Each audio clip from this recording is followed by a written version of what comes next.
This episode of Troxel is supported by Avail. Content is more than Revit families.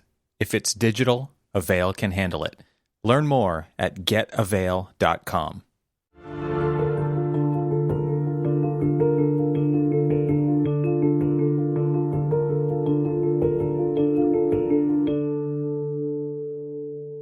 Welcome to the Troxel Podcast. I'm Evan Troxel. This is the podcast where I have a conversation with guests from the architectural community and beyond to talk about the co-evolution of architecture and technology.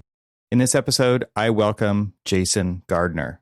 Jason is the Applications and Technology Facilitator at Populous. In this episode, our main topic is the people side of the business when it comes to implementing technology in an architectural practice, including the personal experience of clients, the internal design team, and sporting event fans in the context of technology used to solve problems and deliver architectural projects, the impacts of more tech versus less tech on the people who work in the practice, how their technology team goes about implementing tech in an international design firm, how Populous goes beyond architecture in the services they offer, and so much more. This was a fantastic conversation with Jason, and I hope you'll not only find value in it for yourself, but that you'll help add value to the profession by sharing it with your network. In addition to leaving a rating and review on Apple Podcasts, it's the smallest thing that you can possibly do to support this show and to help broaden the reach of conversations like these in my attempt to elevate the industry. I would also appreciate you visiting the sponsors who help make this episode possible. Thanks so much. And without further ado, I bring you Jason Gardner.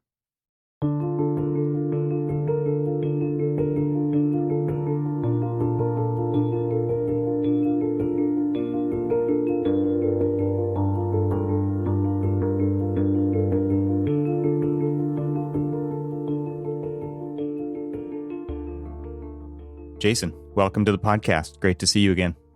Thanks, Evan. It's great to be here.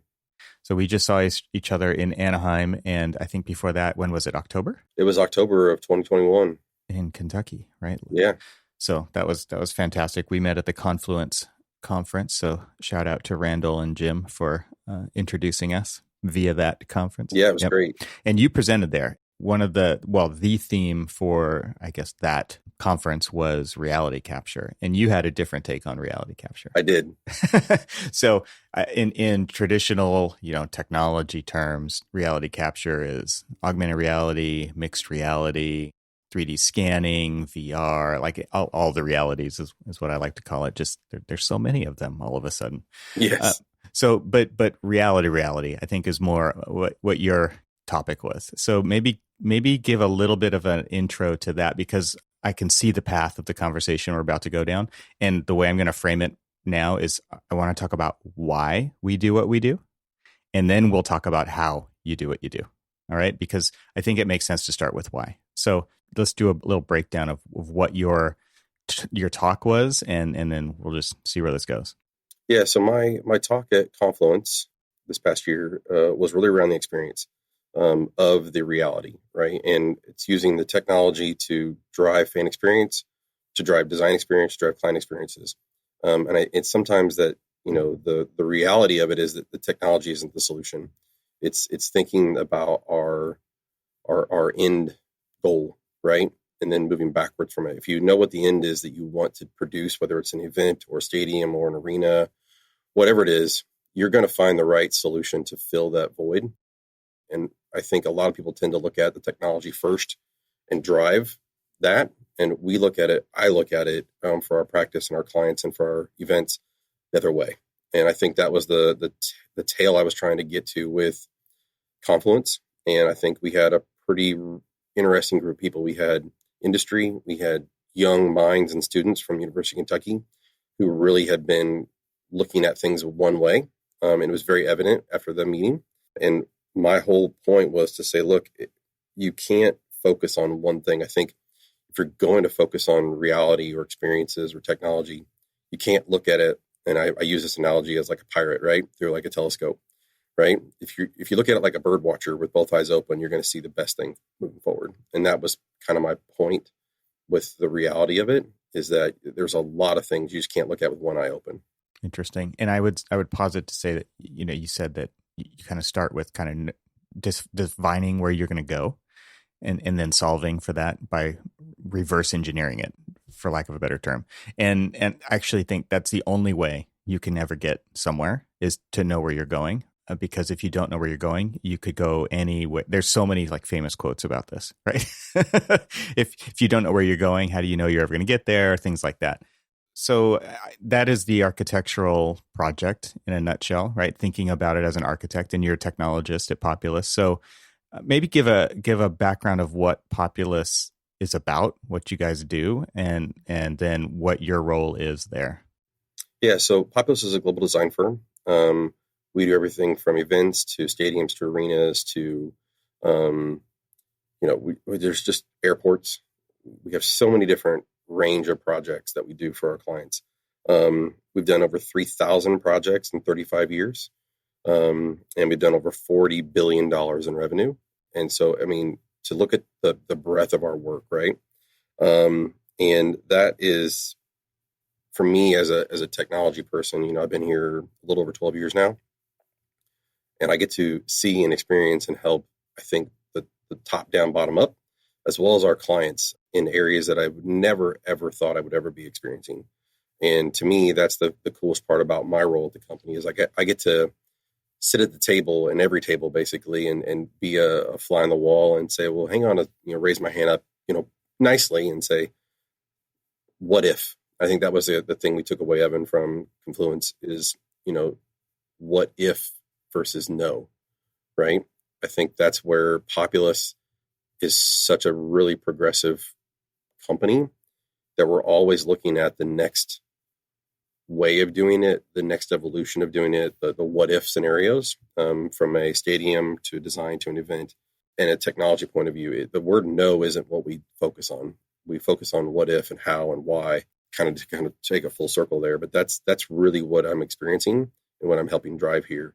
But yeah, so for 3 regions, almost 800 employees, we are a very large, evolving company daily. Yeah, well, a lot of architects have a what if mindset, but I don't think they're enabled by their company to have that mindset everywhere, right? Throughout the whole process.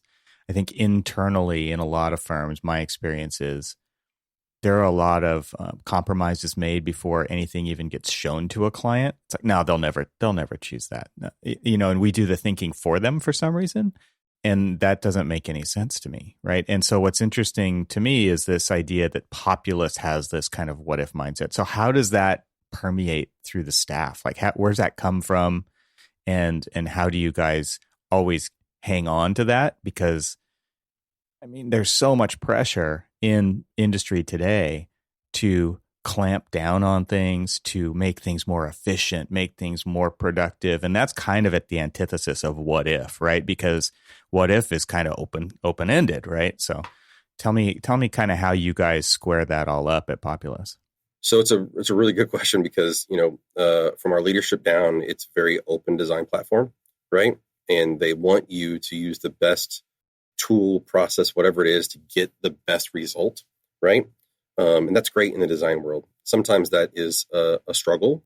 It's hard to manage from a technology role, I would imagine. Oh, it's very difficult. I mean, in terms of our budgets and what people want to use, we got to kind of streamline, like, okay, well, there's 14 softwares on the market that do X, or there's, 10 different tools that do Y.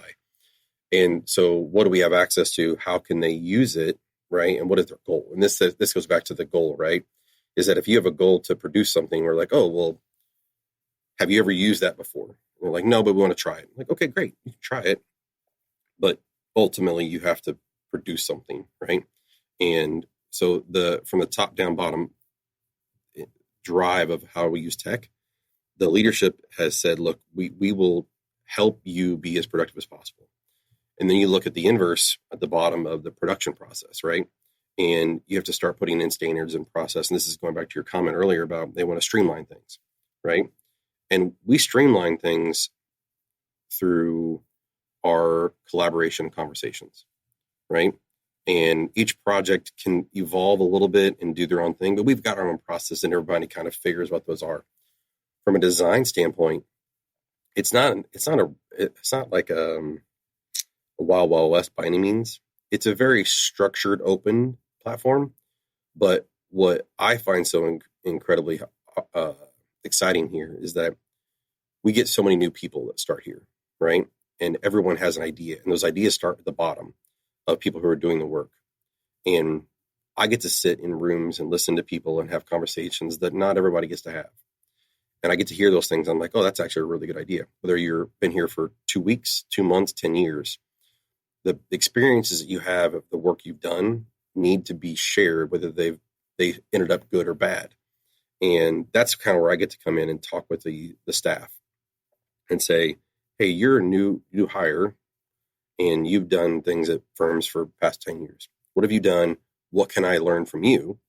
And that's really driven our culture, is that it's open and in a way that we listen to the people who come in, whether they're new or old, seasoned, I guess that's the better word, right? Like us, right? And your experiences, whether in whatever it is, drive your processes. And we've actually found that, I think a great example of that is, when we used AutoCAD years and years and years ago, right? Color drove us to make decisions or pause on decisions, right? And so when you were drawing in AutoCAD, a layer was a certain color. And if it was a certain layer, it meant depth or a certain element, right? And you made decisions around that. What's interesting, and this is where I think a lot of the industry is struggling, is that we work in black and white now, right? Revit is a good example of that. Whereas then you go into Rhino or Inkscape or Unreal or whatever, and there's color, right? And so it's weird that we kind of design in color and produce in 2D white, right? For the most part. And so what's interesting is that our conversations with people are shifting back to color in everything that we do, whether it's UI UX, whether it's 2D line weights in our production process, whether it's our conversations with our clients, whether it's VE with the contractor. We're starting to bring back that word color in our experiences, and color drives an action or pauses on an action. And that's been really, really exciting to kind of see some, I'll call it go back to the future a little bit, right? In terms of how people view what we used to do and how we used to do it and how more efficient it was. And so that's been kind of this really interesting, like last 6-8 months, is to kind of so many new people here and so many new ideas. It's been hard to kind of wrangle them into what we want to do.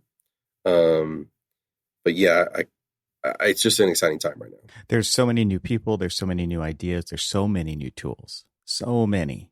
Yeah, the new tools things is also a scary thing. Like, you could follow Twitter, and every single day there's 6 new master planning design softwares. There's 10 new Rhino scripts.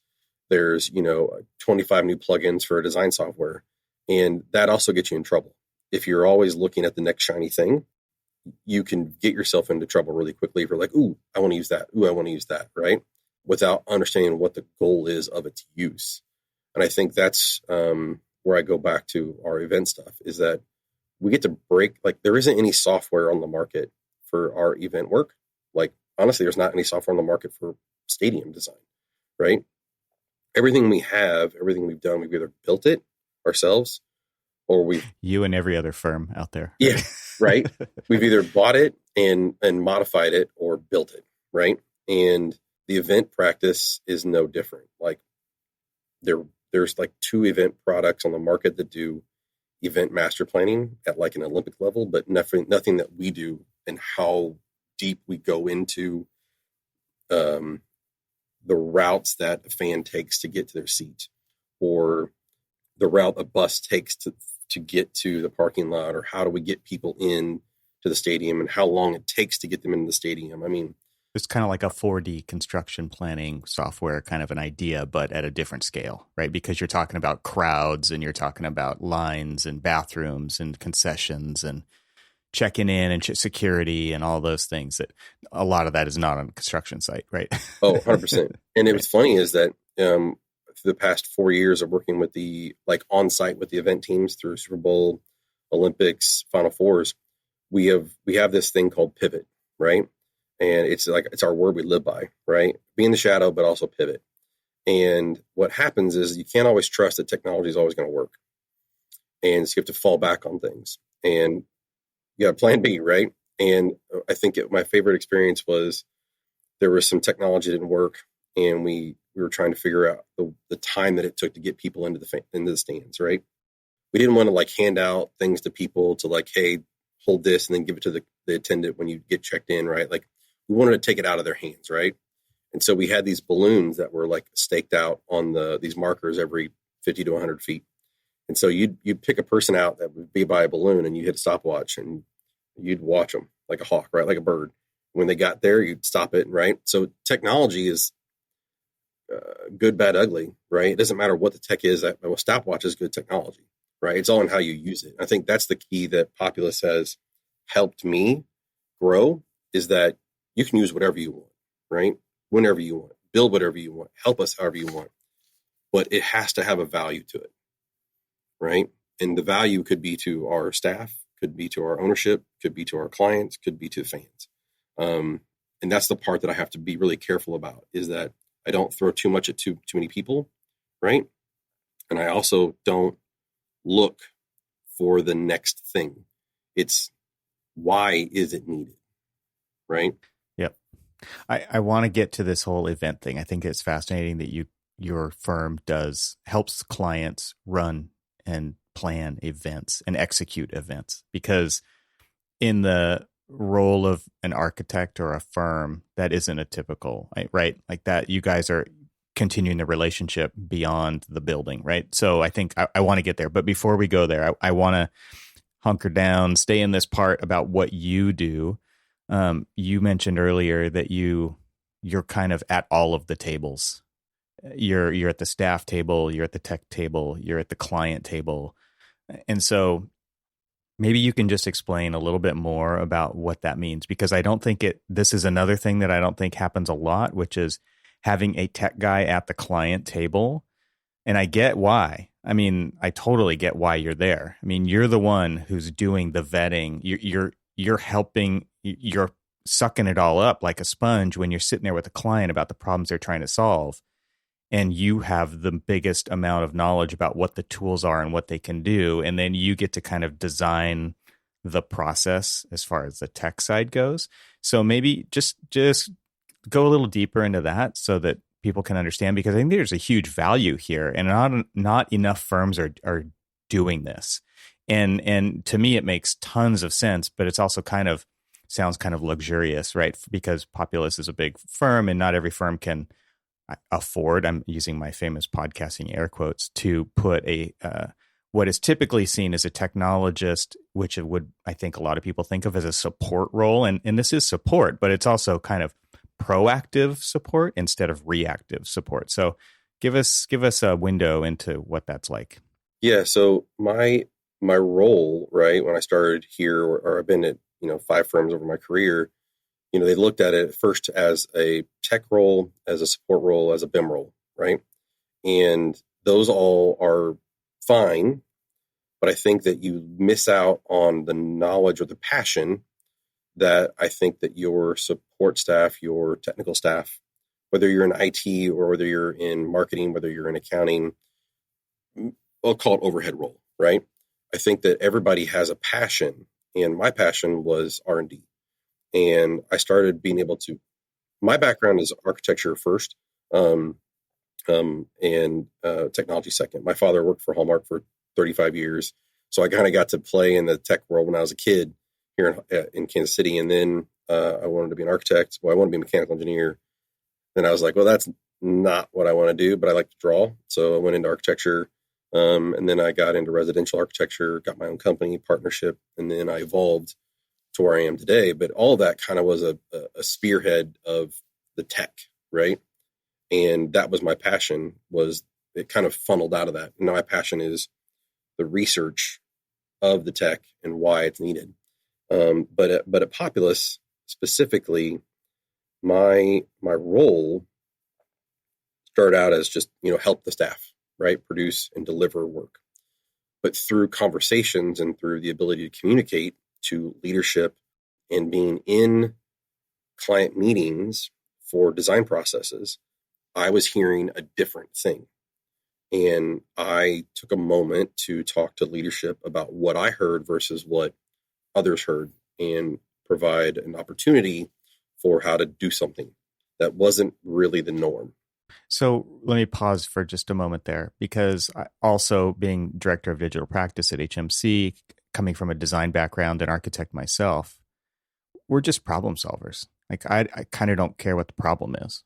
And the idea of somebody in tech or somebody in whatever role, it doesn't matter in the firm.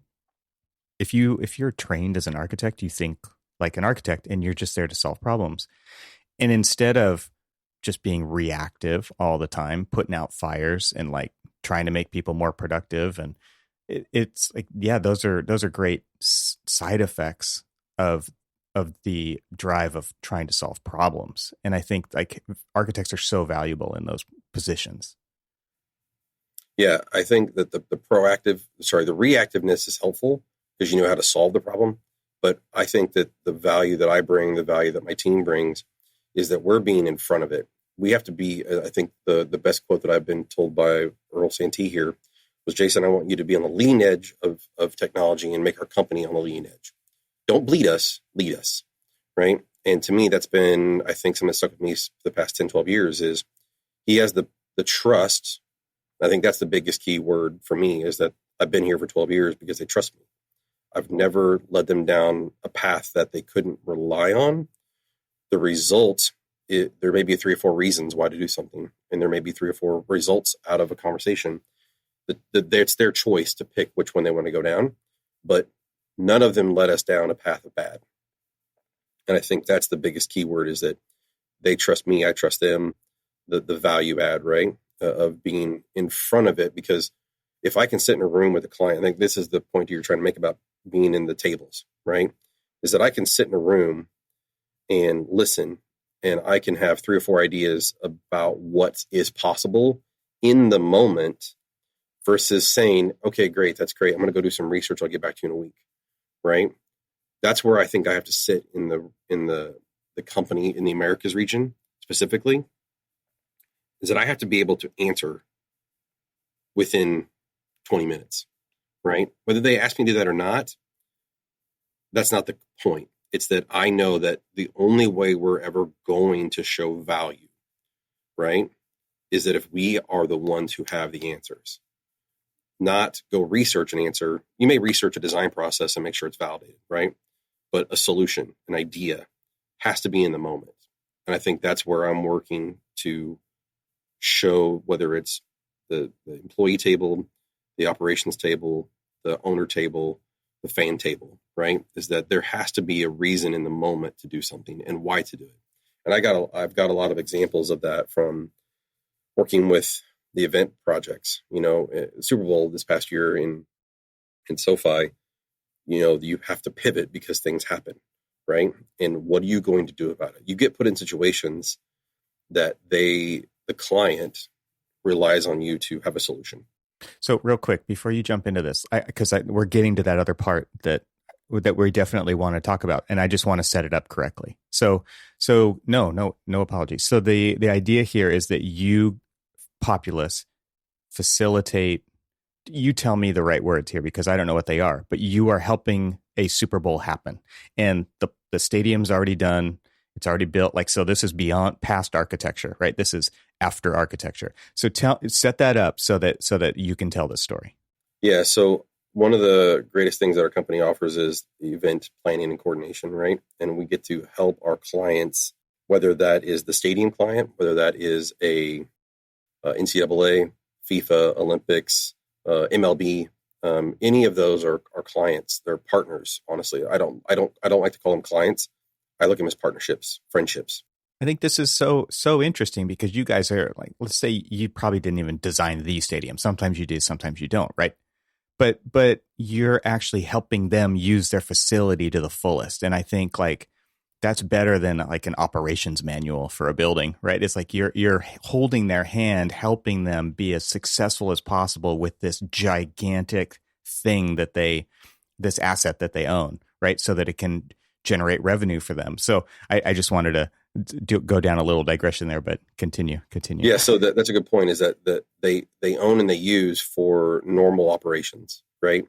And the events that we host and help host there are on a scale of 10 times what a normal event is, right? I mean, take SoFi last year as a great example. We didn't design that stadium, but we hosted a Super Bowl in it, right?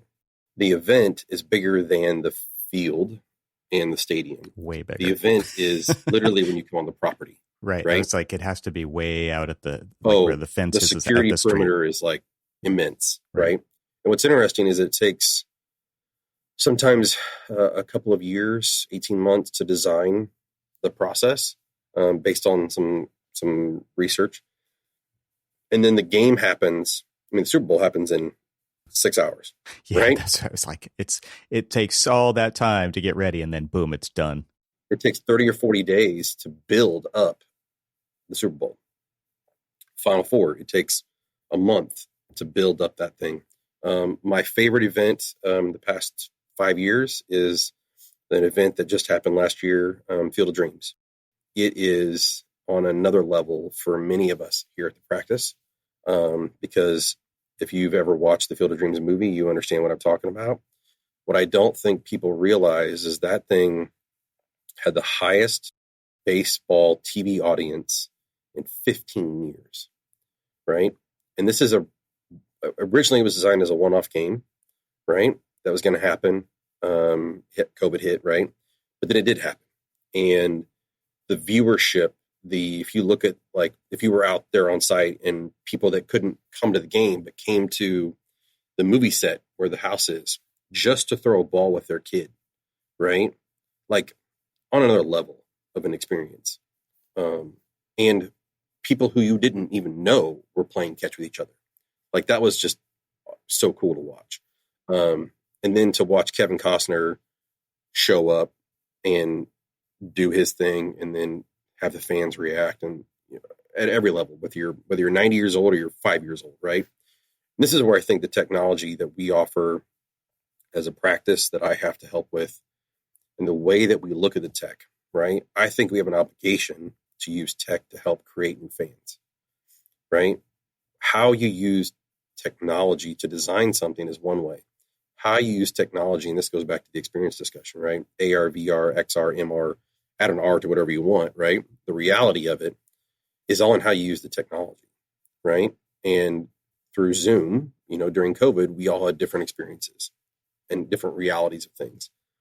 If you take that kind of stuff now and you look at, okay, where are fans going to be in the next 5 years, 10 years, 20 years? How are they going to react to things?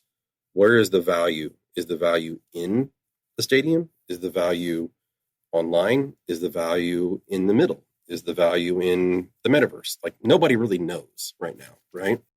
But for me, I get to sit in a really interesting place and find a way to drive the fan experience, the client experience, the design experience, or at least support it, right? And that's been really cool for this past 3 or 4 years, is to see the event practice kind of have really a big paintbrush to kind of do whatever is needed, which is kind of fun. And it kind of reminds me of like the VFX or the movie, let's just call it the movie industry. Like, they'll just make whatever they need to make the final output happen, And I think traditionally architecture was kind of like that, right? It's like just rolls of trace, it's models. It's like you would just get, I remember how many times in school where you build the model, right? When we built physical models, and the professor would be like, just flips it over and like, well, have you looked at it this way? Right. And it was like mind blown right then for the students. And that's kind of how I feel like the movie industry is, right? It's like, just, there are no rules. You do what you need to do to do the thing. And there was a post on LinkedIn that kind of blew my mind. And I think you saw this one as well. We probably talked about it, was the soccer, the tracking of all of the players on the field. And I think there was a bunch of, so basically it was a video. They obviously they're using cameras in the stadium, and they're tracking every player, right? They know who every player is. They're tracking all of their movements or position throughout the game. from several locations, right, with these cameras in the field. And a lot of the people were like, wow, this is really incredible because it's all happening in real time. And a lot of the comments were like, yeah, so what? Right. And what you take it from here, because to me, there are implications here. Like we said, what's the fan experience? What if the fan experience is to be on the field, right? Yeah. So for we'll call it the metaverse kind of discussion right now, this kind of Hawkeye mentality of cameras everywhere in the stadium, that's changing how you view sports, how you engage with fans, how fans engage with each other, how fans engage with players. Like, you want to sit in the dugout. Well, technology is going to let you do that and experience how players engage in the dugout, right? I'm a big soccer fan. My son plays for Sporting Kansas City in the academy. And one of the things that, I always want to watch a game from behind the goal because I see the field differently and I have an experience that way. So, but maybe I can't get there because of timing and price and whatever. But if I want to watch the game on my TV because it's somewhere else in the world, World Cup is coming, right? If this technology moves in the way we think it's going to move, you could turn on your TV and literally rotate, like with your mouse, where you want to watch the game from and anytime you want to watch it, right? I think for NFL fans, the thing that everybody's been wanting to do is be in the helmet, right, of a quarterback and see what they see. You see it third person kind of behind the scenes sometimes, but the technology is getting to the point where you're going to be in the helmet and seeing what's going to happen. I think and you could put on the haptic vest and you could actually get tackled in your living room. Yeah, that's what I was going to go. It's like the gaming industry, which we also do a lot of esports and gaming stuff, is there are those vests you can feel being shot, right? Which is really interesting, the sound vest or whatever. But if you put that on, right, and you play a video game is one way, but if you put it on and want to experience what it feels like to get hit by a linebacker. No, thanks. I think my question is, would you sign up for it once? Right. Did you It's like you're going to go bungee jumping. Policy? I do it one time, right? Right. But I think the technology is evolving so quickly. I mean, at a rate that it's very hard for a person like me in the industry to stay up with sometimes, because it's a lot of it is smoke and dagger kind of stuff. Like, what is reality of the technology anymore? Like, is it really offering what it says it's going to offer, right? That kind of camera technology is moving so quickly because of the metaverse. It's evolving so quickly because you've got a partnership of how you can experience that world there. I think the Serie A soccer league just signed some 2 or 3 year deal where all their games are in the metaverse in this kind of environmental, like, watching experience, which is kind of interesting to think about. I know that was it Manchester City, I think, just signed a metaverse deal with Sony. And so, like, you're seeing a lot of these teams kind of evolve that way. And so what it happens to us is that our stadiums are places that we designed for the fan experience now is an experience in 2 worlds, basically, right? Not only from a financial standpoint, but from just a design standpoint. Is like, how do you design something that's going to be built in reality, in real world, and then in a mixed reality, right? Because the way that you can use a stadium or the limits of real world construction are now really thrown out in a metaverse environment where you can now design anything you want for any kind of fan experience, right? This reminds me of I was just on in an airplane, and looking into somebody else's iPhone, they were watching what was that VR movie Spielberg did? Not VR movie, but what's the name of it? Where Ready Player One, and right, it's like this is the mix of the real world and the virtual world, and this is why I think there are parallels to movie studios, right? Just because they can build anything, they can make anything happen, and now that's coming to real world experiences for real people at real events. And you might go to a physical stadium and have one experience, and you might go into a virtual or a metaverse experience and have a completely different experience. And they're both totally viable, right? Like they're both completely viable. So, and it depends on the kind of fan you are and what the situation is and how far you've got to travel. And like you might choose one over the other, but it doesn't mean that one is better than the other. They're kind of both doing their own thing, but like the main focus of the content is the game. Yeah. Well, I think that the event, right? And I'm going to use that word over the game because that's better.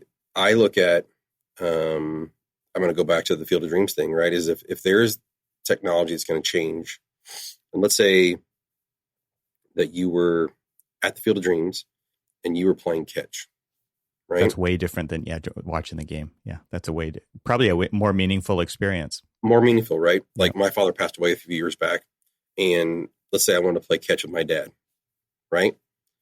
To build that experience into that moment, or to have cameras out there that recorded that moment, and you could go back and experience that, right?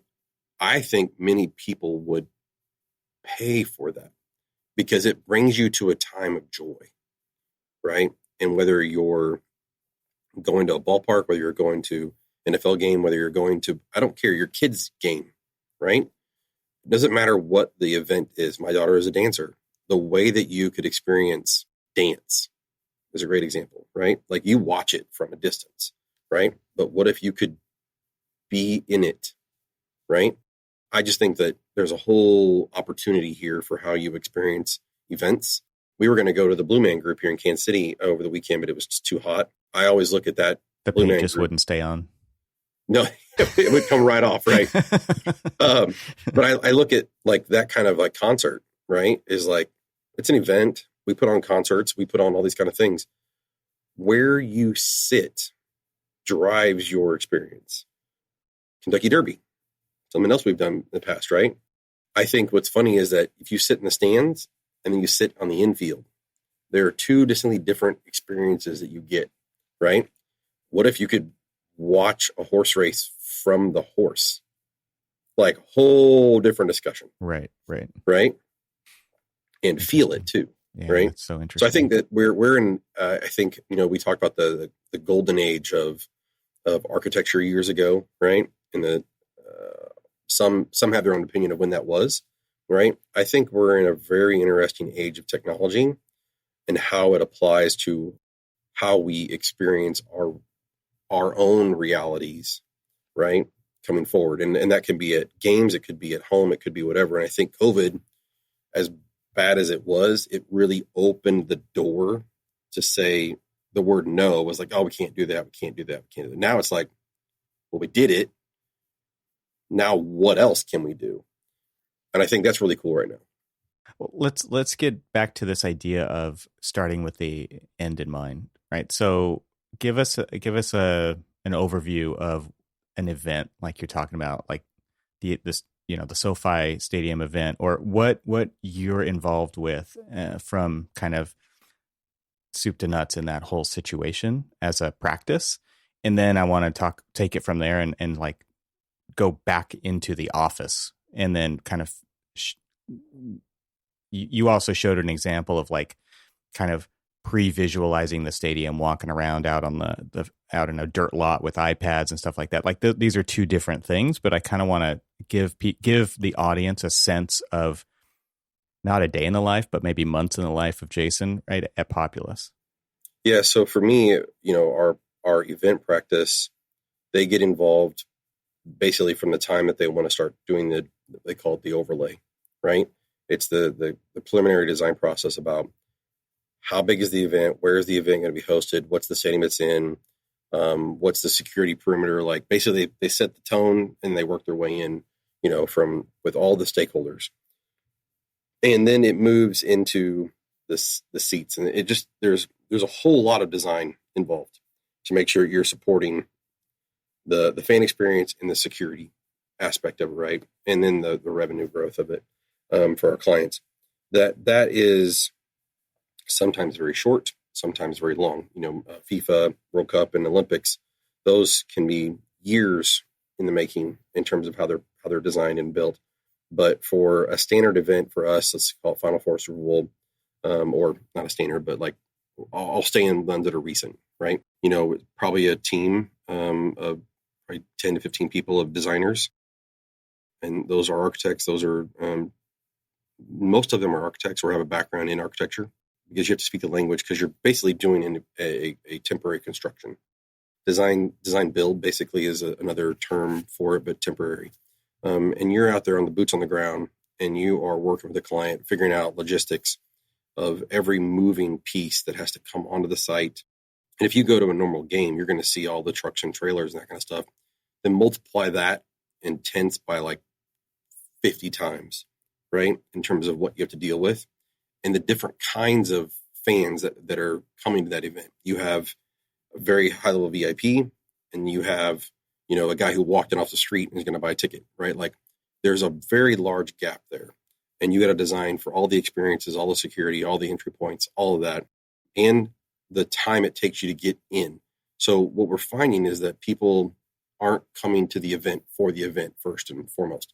There's a lot of people that come for the party, right? And I live in Kansas City, and we love our Chiefs fans, right? But we also love our pregame. We tailgate like nobody's business, right? And you have to come hours before the game to get set up and get a spot and do that kind of stuff. That's kind of happening in the sports event world, is that people are coming to the pre-event outside the event, right? And there's a party there. And you have a different experience, and then you kind of work your way into the game. It's no longer you come, you enter, you go to the game. It's it's like a story, right? You experience as you walk through the thing into the game. That all takes, the design stuff takes months, right? Sometimes years. And then you got to get into the physical boots on the ground construction. That takes probably 45 days to build it. You have a game on that day for and one, you have one event, yeah. Right? So Final Four is 3 games in one stadium. Super Bowl, 1 game, 1 day. And then you tear it down. And that takes probably a week, which is crazy and mind-bending. Like, it takes so long to build it. And then you have the game, which, by the way, is like the most awesome moment of your life, to be in the game. And people think, oh, you get to work the event. You don't get to see the event. Right? Where are you when the event happens? So there's two Super Bowls I've worked. I got to work in all aspects. I got to work out in the parking lot. I got to work in the VIP lot. I got to work in the concourse. I got to work on the field for halftime show. Then I got to work post game with the fan experience and the award ceremony. So I got to work like all of it, which is also a very long day and a very emotional day. Like, just your body is like, you don't really know what your body can take. And at the end of the day, you want to cut your feet off. Your feet hurt. Yeah. But that experience, right, from design to construction to day of, to tear down, to go home, the experiences that we have as a team and the experiences that fans have, like, we want to make sure that their experiences are such an awesome moment, right? We have to make sure that it happens. Now, from my point of the technologist as part of this company, I kind of get to have like the best of all the worlds, because I get to sit back and see what they're trying to do. I get to ask them lots of questions, and say, okay, well, let's get out of the technology. Let's sketch it, let's figure out what your end game is. And then we basically say, okay, well, your real problem isn't this, it's this. And that's kind of the beauty of having, and I go back to it, if you can't communicate to people, it doesn't really work. And I think that's where I get to talk with people. I've taken the standpoint in my practice and in the way that I work, whether it's here or anybody else, you're better off to listen first, speak second, because you're willing to learn what is going on. Like, they're in that role all day, every day, and they're going to know way more about the issues than I am. But if you listen to a couple of them talk about what the issue is that they think it is, then you listen to the client or listen to the fan or whatever it may be, you kind of shake the tree a little bit and you figure out what the real issue is, whether it's technology, whether it's process, whether it's people. whatever it is, and then you solve for that need in that moment. There's always going to be new needs. And that's the cool thing about my role with the event team and the design build team and the architecture team is that it doesn't really evolve for me. It's the same way for every practice in our firm, is that you have to talk, you have to listen, and you solve. That solve may be in the moment. That solve may be, I have no idea how to solve your thing right now, but you have to make sure you follow people and say, look, here are 2 or 3 options based on our conversation. Here's how it's going to look. Here's how it's going to work. Here's how the experience is going to be. You pick the right one for you guys, but at least I've given you more than you had before, or a solution or an opportunity for a solution. They don't always work out, but they at least move forward. Let's take a quick break to share more about our sponsors. In this podcast, I talk a lot about all the realities with my guests. Mixed reality, augmented reality, virtual reality, all the realities. And I've got a new message for you from my friends at Avail. Let's talk about the new reality, which is that content, as I've talked about in the previous message from them, both wants and needs to live everywhere. Long gone are the days of saving files to your local hard drive or to a single on-premises server. In order to solve remote collaboration, information has moved to the edge. The cloud is king, and the number of cloud services out there dictate that the number of storage locations will continue to grow dramatically. Where do you store your files? BIM 360, OneDrive, SharePoint, Box, Dropbox, AWS, Azure. Chances are you probably save them in some weird combination of those that I just mentioned, and more. Well, here's the point of this message. Avail hides the complexity of where content and information resides. What file to use used to be your biggest concern. Now it's where do all those files live. Avail takes where out of the equation, which means that with Avail you can actually find your mission-critical and not-so-critical files too, right when you need them. Avail helps get you the information you need faster. Go to getavail.com today to learn more. And now let's get back to our conversation. So I do want to get to the part where we kind of talk about your concern for the experience that your staff has using the technology to deliver the projects. But before we go there, I wanted to get a little bit more into this. Like, give us an idea of what the kinds of things you're designing to solve for at an event like this. You've touched a little bit of a bunch, which is like security, that starts at the perimeter. Just give us an idea of what it's like to design for an event, because designing a building is one thing, but designing how people are going to use it for one day it was kind of mind-blowing to hear from you what that was like. Yeah, so from the aspect of what different things, right? So we've got security, we've got the fan-facing piece, we have what they call ambassadors, which is basically people that help you find your way to your seat, right? Those are just like, it's not just a sign, it's somebody with a sign to help you talk to you, right? We have to design for all of these concessions, food, tents, beverage. Like, there are so many different things that we have to design for, and some of them are the same, some of them are very different, and that's where the pivot comes into play, right? That word again is that you're presented with new challenges at every single location, and how you do that from a brand and activation graphics point of view, like the way you react to a sign, to how to get to your chair, we even design for that. Like, we have a whole team, and that's part of the thing that I did this past year, 2 years, and I really love it, is our signage and graphics team here, our brand and wayfinding, are amazing. They are awesome. And we do things different than I think I've seen a lot of other firms do it. But what I love is about you go into a stadium that we didn't design, right? And you got to figure out for a one game how to get people to seats that don't exist, first of all, right? And they're labeled differently. What does that mean? Seats that don't exist. So we may take out, so Final Four is a great example. So Final Four happens in an NFL stadium, right? So you got a basketball court in an NFL stadium. The NCAA, if you look at the game, the seating bowl is very different than it is when you watch a football game. So they bring in like 12,000 new seats, right? That don't exist in the normal game. And so that's when we're talking about that seat number isn't ever there for just that one game, right? And so how do you take a wayfinding experience, and I use that word very importantly, is that the graphic and wayfinding on the wall can be a great experience or a very frustrating experience of how you get around a stadium, right?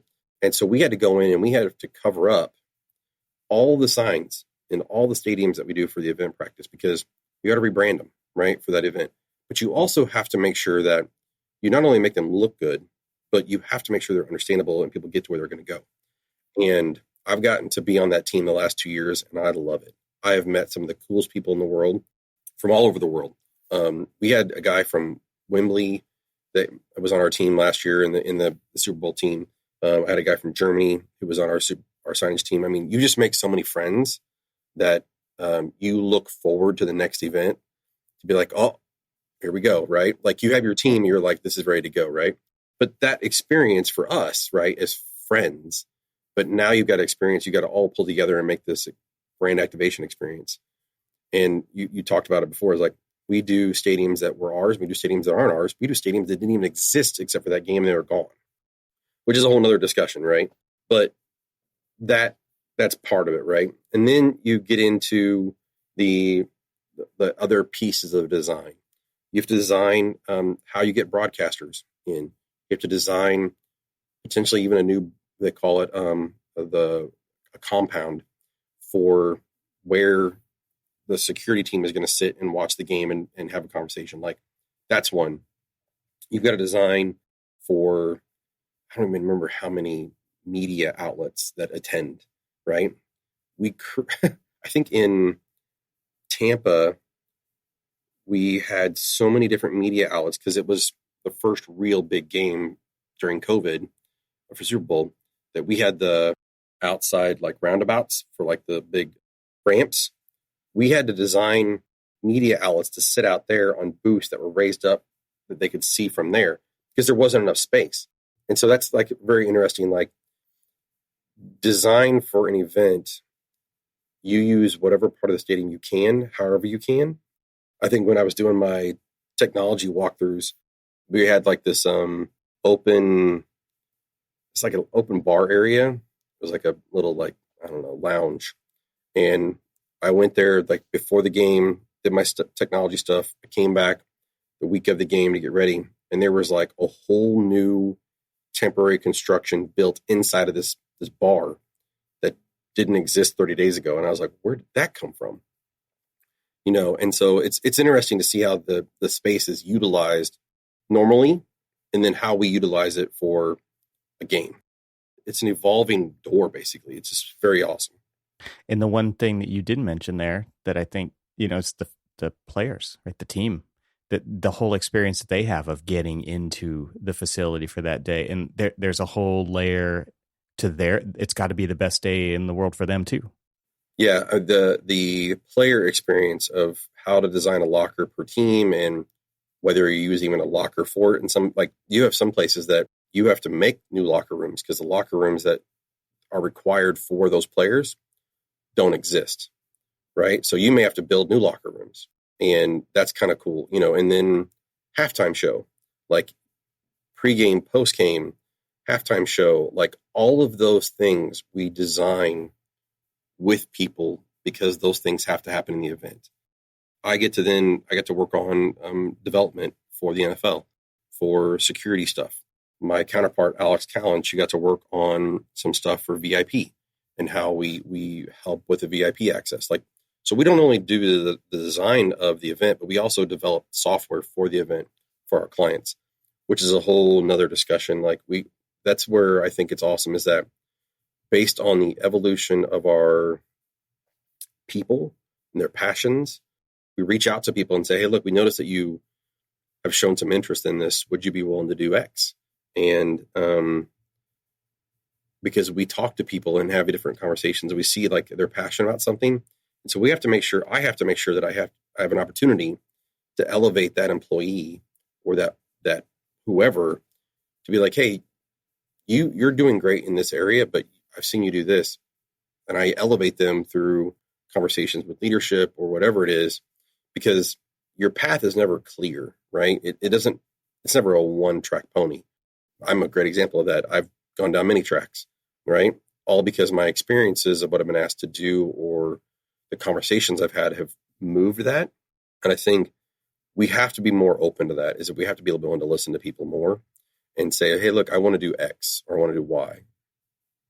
I didn't know you could do that, right? And I think there's a lot of people and a lot of companies in a lot of support roles that have, I think, knowledge like me or passions like me that I think other companies need to start to listen to and evolve, because if they don't, they're missing out on, I think, really good people. Yeah, you mentioned elevate. I think advocate, right? Like you're advocating for them because you can become a conduit for their talents to be seen by other people. And that is so important. And I think so many people are missing out because they can't easily identify an advocate for them, or they don't have it even because they don't exist, right? And it makes it very hard to end up having the opportunities like the ones you're talking about. You mentioned to me in another conversation about writing code to solve a problem, that it was like, and so just to give an example of the kind of like actual way that you went about solving, can you tell that story? Yeah. So code writing kind of spun for us, which we don't have any dedicated developers in our firm right now, right? I think the code that we have to use is so vast, it's hard to have any expertise in one area.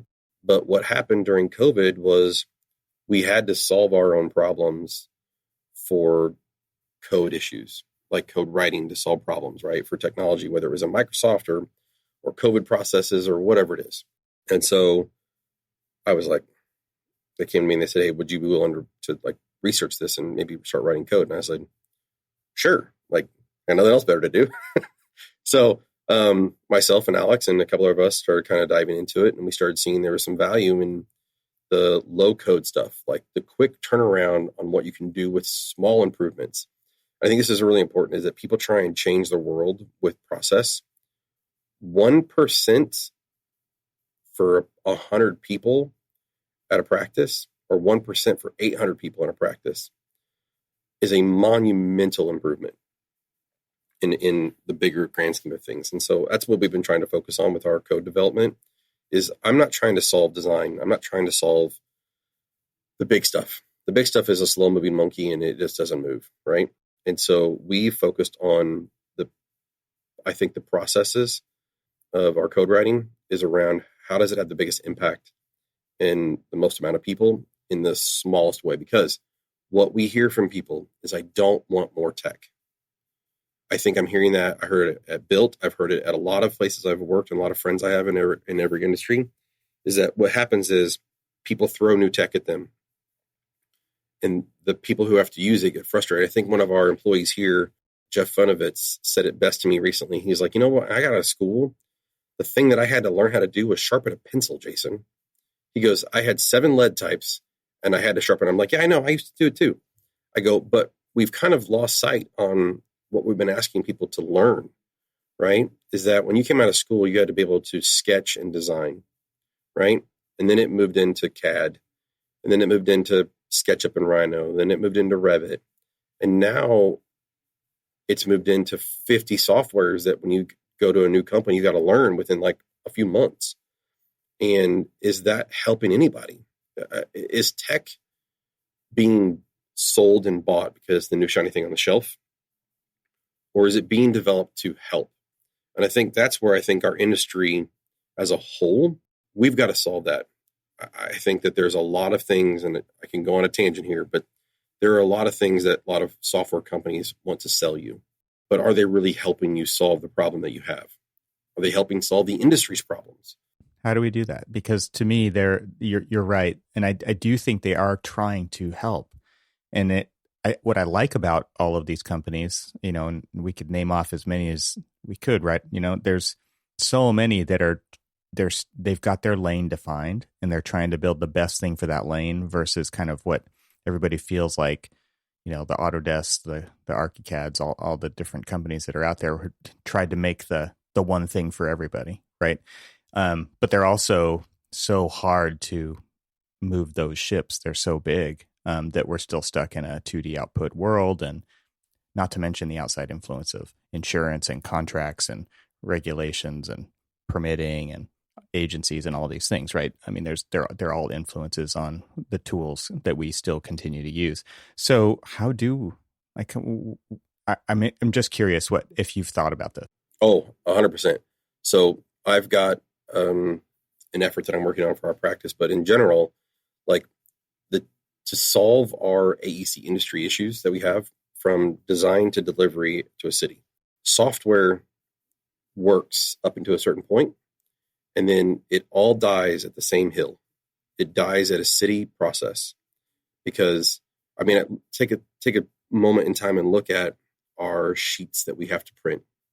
Over 75 years, there has never been a new sheet size that we have to basically print to.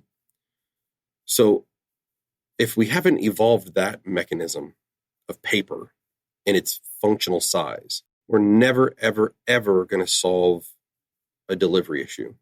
I think COVID has opened the door for some cities to say, we're going to now offer digital.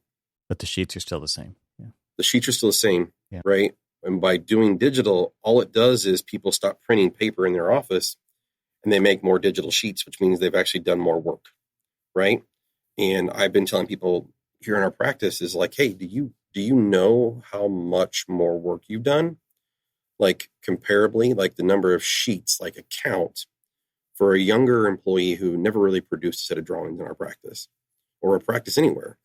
They don't really understand the thickness of what 350 sheets is. Absolutely not. Right?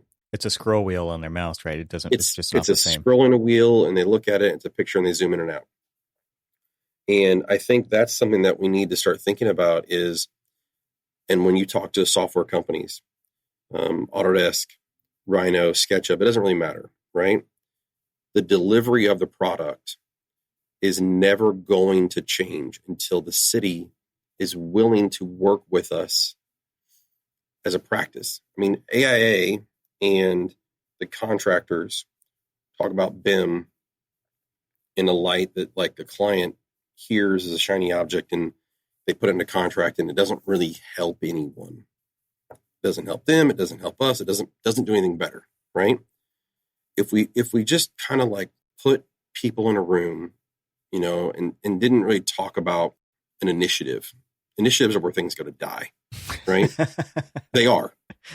What's funny is that we've been shifting the word initiative in our practice to charrette. And if we go into a session to try and solve a problem from a design process, you go into a charrette, you come out of it, and you end up with some sort of action. It's no different than an initiative in change. If you put people in a room and you do a design charrette on a problem, right, whether it's process, whatever it is, 9 times out of 10, the conversations are very different. You're not sitting around a table, you're up moving around. I think those same kind of ideas need to start happening at a delivery methodology, right? Whether it's a contractor or an owner. And I think it would be very easy to change the industry as a whole if you got, and it could take a small building, it could take a big building, it doesn't really matter, right? But it requires an owner, a contractor, a design staff, and the city to all agree that that thing is a better thing. I heard that happened with the Lucas Museum in LA. Don't quote me on that. It did a little bit. Yeah. It was a digital delivery, yes. I don't think that the way it was being done is how I think every project could do it. I think that there could very easily be a way that you could solve probably 99.9% of the projects in the world, right, as a delivery method. Let's call it in the Americas as a minimum, right? You could probably change 90% of them, right? Now, not every contractor has the technology to do digital. They don't, which is fine. But I think that we get so hung up on printing something the way that we used to print it, that you can print for the need. So if you're building out something, right? Yeah, just in time, on demand, right? That's On demand printing, right? Right. Like, what is it, the area you're focused on, and print that thing. But also the technology of what printers are changing. Like, this is one of the cool things about my research is there's a company called Dusty Robotics. You ever heard of them? Yeah. They're amazing. That kind of technology is, I think, going to change how we look at construction documents and design collaboration with clients. To rent out an open, storage unit, 60 by 60, 200 by 200, doesn't really matter, right? Warehouse for a day. And you can print on that concrete, and your client. Everybody's like, holy crap. Right. Yeah. And everyone's like, well, why didn't you just do it with VR? Well, one, VR doesn't all let you really do what you need to do. And sometimes people don't do well with VR on their head, right? The way that their brain reacts to it, it makes them sick or whatever. So take that out of the conversation, right? And if you put all 10 people in a room and you can physically walk through it and make comments and sketch, and then you make those design changes, and then you basically wipe that ink off and you reprint the next day, and you come back and you're like, yep, that's what I want to do. The amount of money that kind of process can save a client from design changes because they didn't really understand what they were getting, right? It saves a contractor, it saves an architect, it saves an engineering firm from RFIs, change orders, whatever it is, right? Like, yeah, facilitating decision making, right? Dude, it is going to change it. Yeah. And I saw like this random, I wish I remember their name of their company, but it was a residential firm. They took it to the next level, and they basically put projected cameras. I saw that. And and they're doing some interesting stuff. That's cool. Yeah, really cool. And so I think that's kind of like where I look at like an event project is like, what we're trying to build there doesn't exist, right? How do you project into a space or design a space for a client who doesn't normally live in that building? And that event has to have a very specific need to it, right?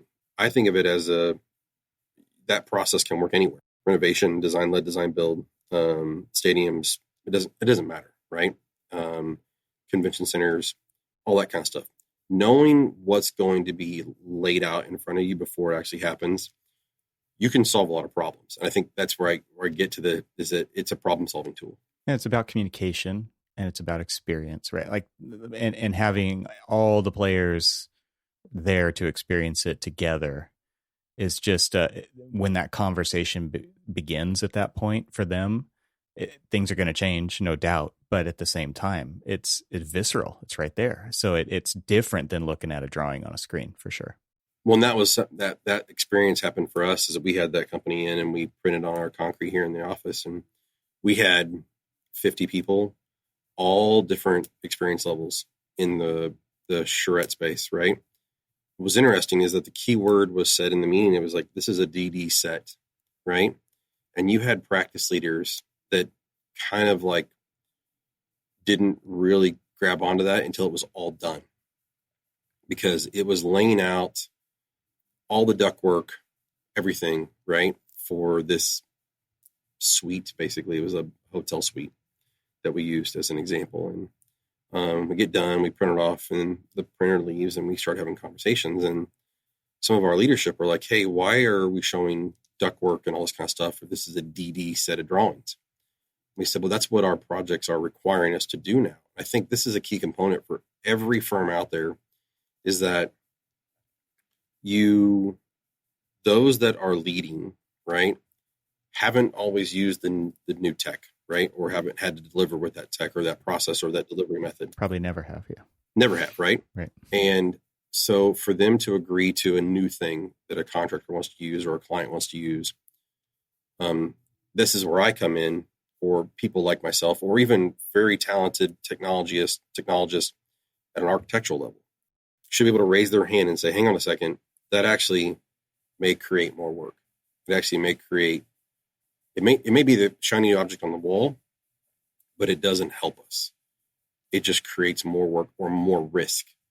And that's where we have to basically be very careful, is that all the new things in the building or all the new shiny objects are out there, do they create more risk or less risk?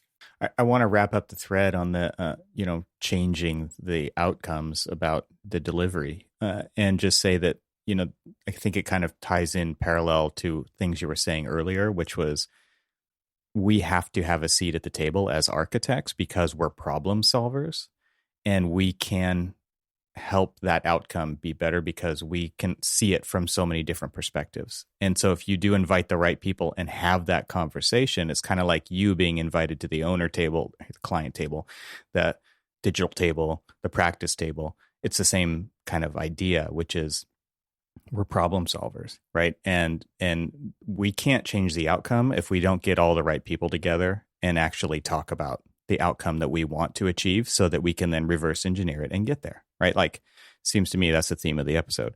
But it really is about getting the problem solvers at the table. And then it doesn't have to be for the whole profession. It can just be for one project with one jurisdiction, with one set of officials, and like start there, right? Because then you celebrate that small win, right? And you iterate on it and you move on to the next one. And then you get to point at that one and everybody sees it was a successful example. But you have to be proactive in that sense.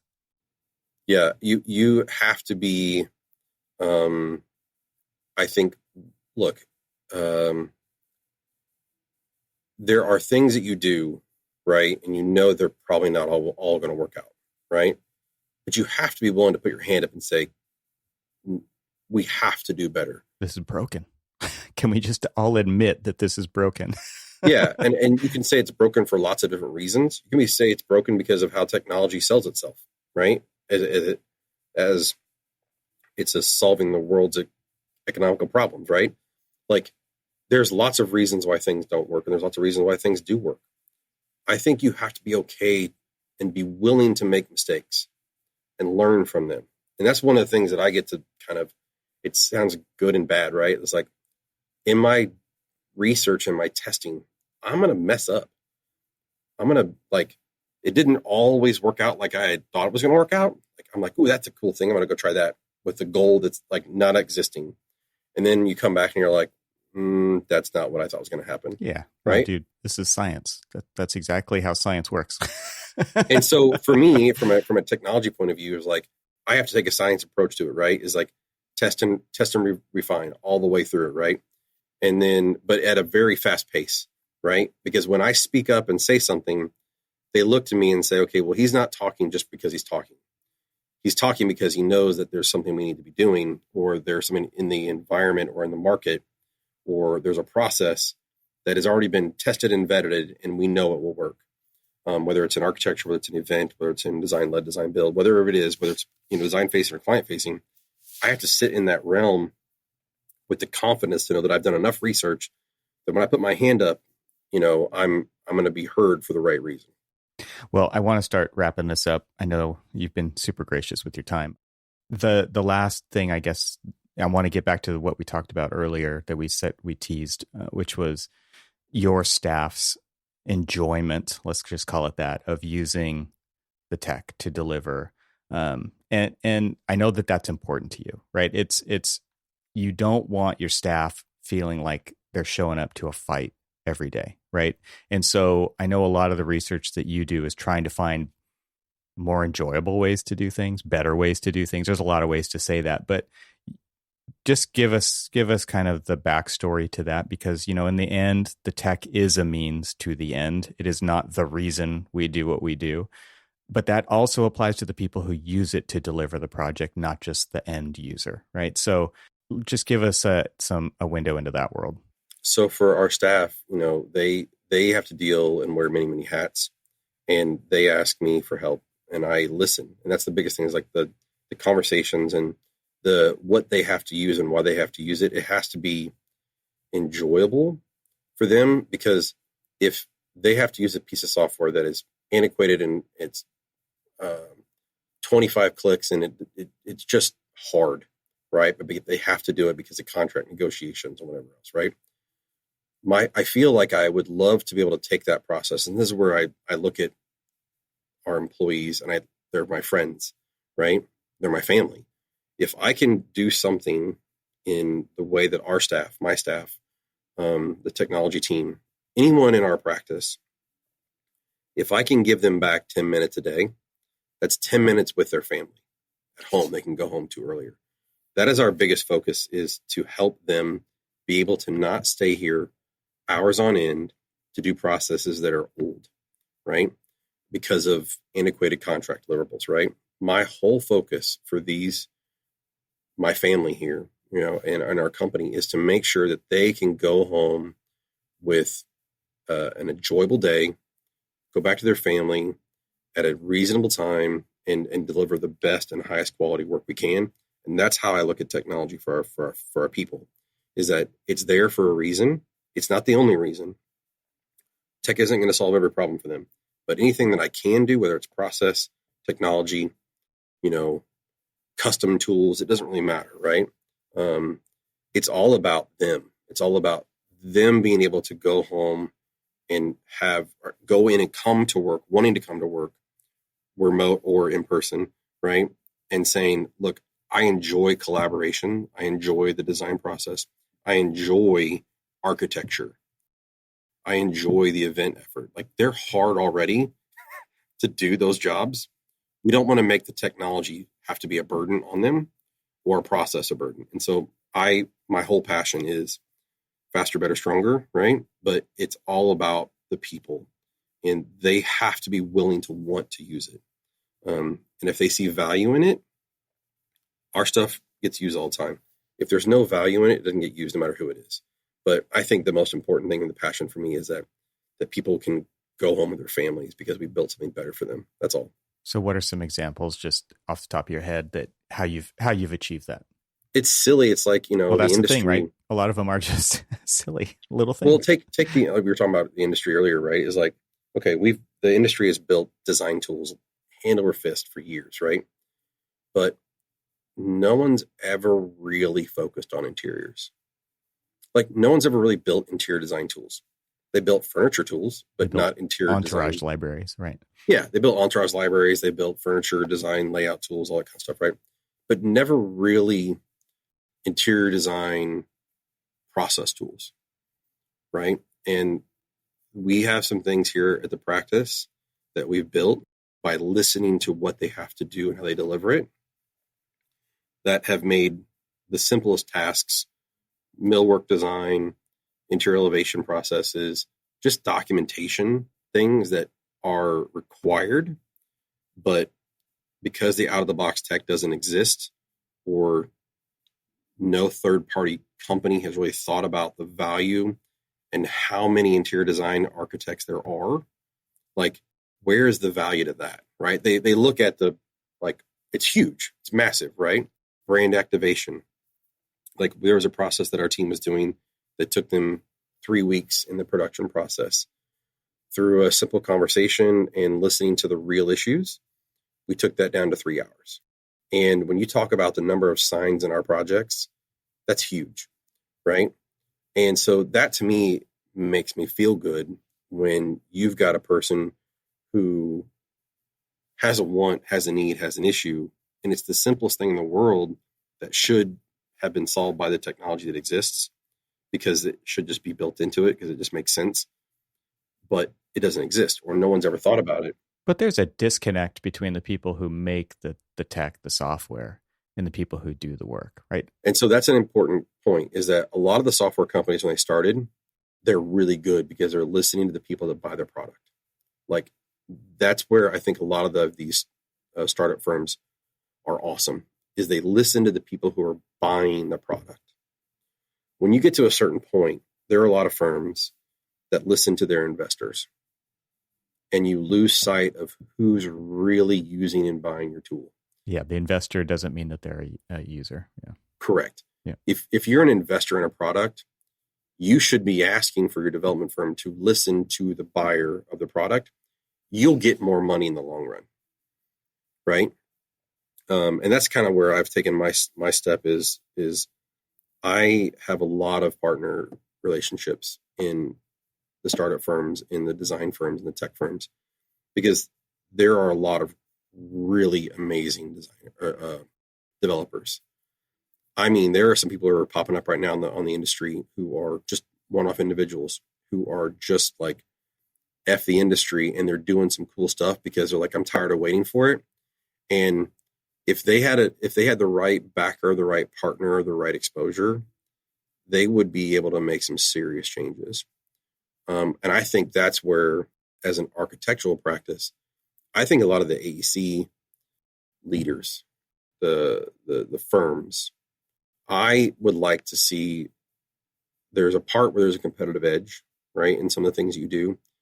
And there's a thing where it's just industry practice that we should all be able to come together and say, this has to change at the product level, not the delivery of it, but just the product and the usage, the tool, right? And there's some things that have tried to happen and they didn't shake out very well. But my passion is for our people. It's the areas that have been kind of forgotten about sometimes, right? Interiors is one of them. Not that we didn't forget about them, but the software industry has forgotten about them. And there are so many people across the world that do those processes that you feel bad for them.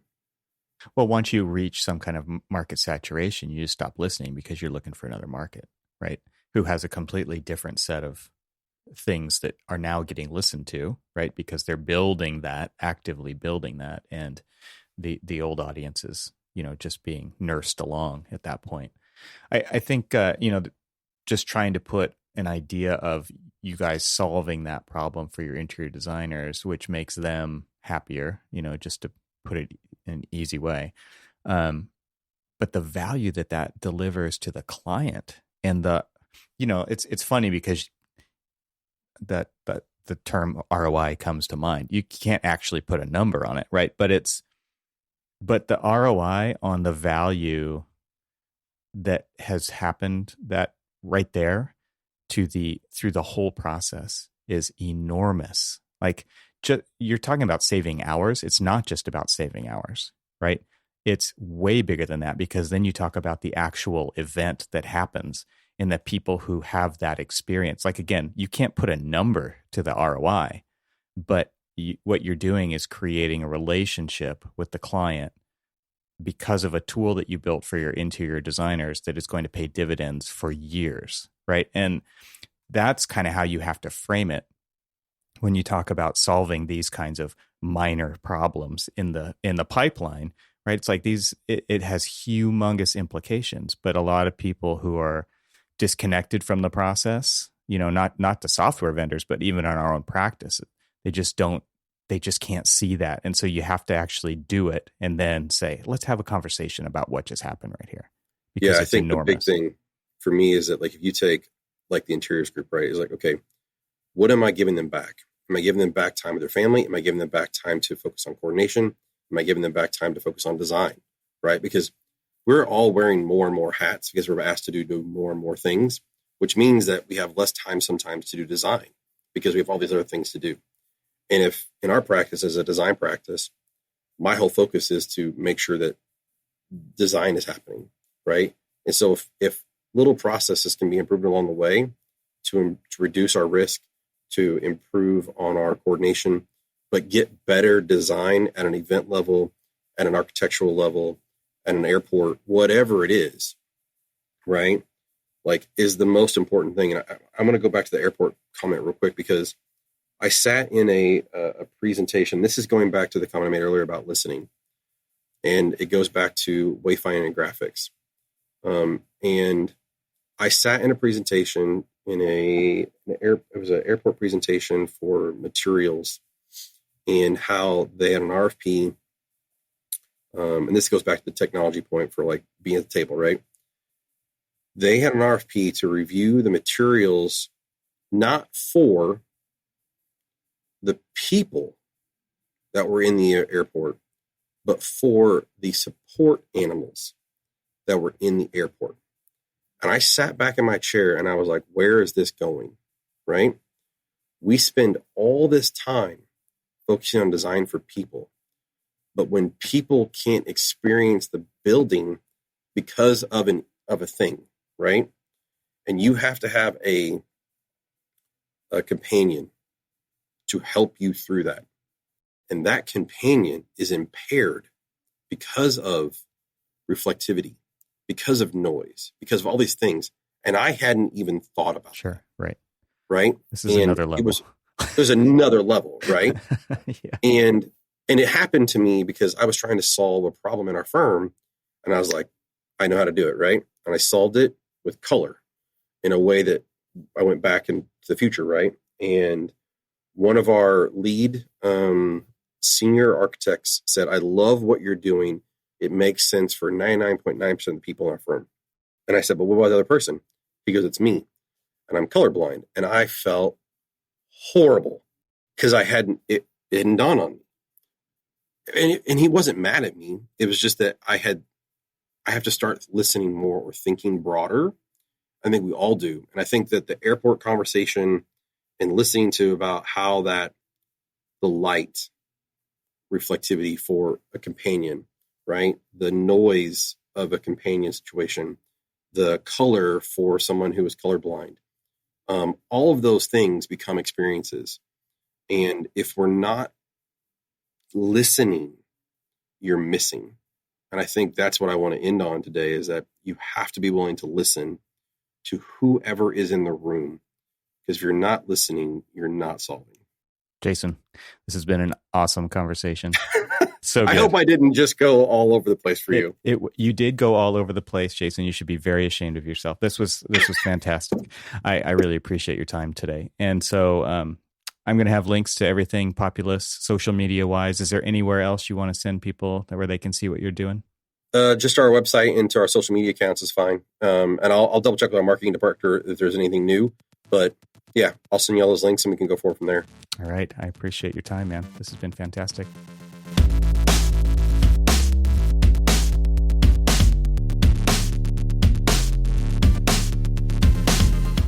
Thank you to Avail for their support of this podcast episode. Visit getavail.com to see their holistic approach to content management today. This show is part of the Gable Media Podcast Network. You can see all the shows at gablemedia.com. That's GABLMEDIA.com. You can help support what I'm doing here by leaving a 5-star review on Apple Podcasts to help get the word out, and of course, share it with your friends. I'd love to hear from you, so leave a comment on the website at trxl.co/podcast, where you can find every episode. You can also follow me on Twitter and Instagram and YouTube. Just search for E. Troxel.